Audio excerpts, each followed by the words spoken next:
Alors qu'est-ce que c'est ça? Eh ben, c'est le tableau de commande des cloches de cette église. Qu'est-ce que c'est marqué alors? Donc très rudimentaire, mais en effet, pour éviter les plaintes du voisinage, il faut quand même limiter le temps de sonnerie.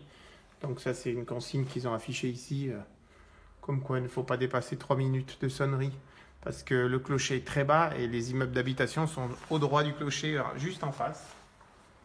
Donc voilà, et le tableau en lui-même est très très rudimentaire, puisque c'est celui-ci qui est installé par Vauguelet. Et apparemment, Chrétien a dû prendre l'entretien derrière. Voilà, donc sans minuterie, c'est juste des boutons on-off. Bon, ils ont mis les notes des cloches sur chaque interrupteur, donc c'est bien. Mais voilà, au lieu d'avoir un 2, 3, 4, il y a les notes. Mais par contre, ben, il n'y a pas de temps de... On ne peut pas régler 3 minutes, puis ça s'arrête tout seul. Il faut les lancer et les arrêter manuellement dès qu'on en a assez. Et ici, il y a les tintements pour les 4 cloches aussi. On a trouvé une petite ordonnance de sonnerie minuscule sur un post-it qui est là. Ouais, tu peux la mais décrire. Qui a le mérite d'exister. Tu veux la décrire? Ben, pour les temps ordinaires, ils disent de sonner le si bémol, le sol et le fa.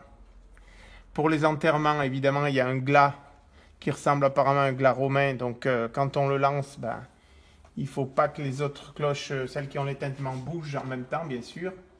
Et pour les grandes fêtes, ils sonnent les 4, ils font le plénum, la volée en plénum. Voilà, plénum de volée des 4. Donc c'est rudimentaire, mais elle a le mérite d'exister, cette petite ordonnance de sonnerie. Tu situes ça en quelle année? Bah, je pense que c'est des années 60, visiblement, hein, par rapport un peu à la date des interrupteurs, des poussoirs comme ça. Ouais, ça a dû être installé à l'origine et c'est resté comme ça. Il n'y a pas de sonnerie des heures, il n'y a pas de sonnerie d'Angélus.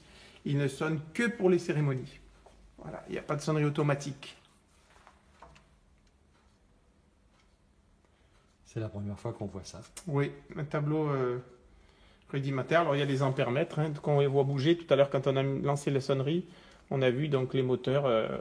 Ça donne une idée. On sait que les moteurs fonctionnent, quoi. Mmh. Ils ne sont pas gradués ni rien, donc on ne sait pas ce qui passe. Mais en tout cas, on voit bouger, donc on sait que le moteur est en service. Alors qu'est-ce qu'on a comme note? Ré. Ré 3, Fa, Sol et Si bémol. Tout du 3. Tout du 3. Octave 3. Voilà. C'est ton dernier mot, Stéphane? Oui, c'est mon dernier mot. Encore, on peut rajouter quand même quelque chose cette fois. C'est le poids approximatif des cloches. On a quand même 1,4 tonne, la Ré. Ouais. Celle-là, d'après nos calculs, on est sur proche de 800 kg. Là, on serait sur du 600 et là, on serait sur du 460. Très bien. Voilà, Cette fois-ci, c'est ton dernier mot. c'est mon dernier mot.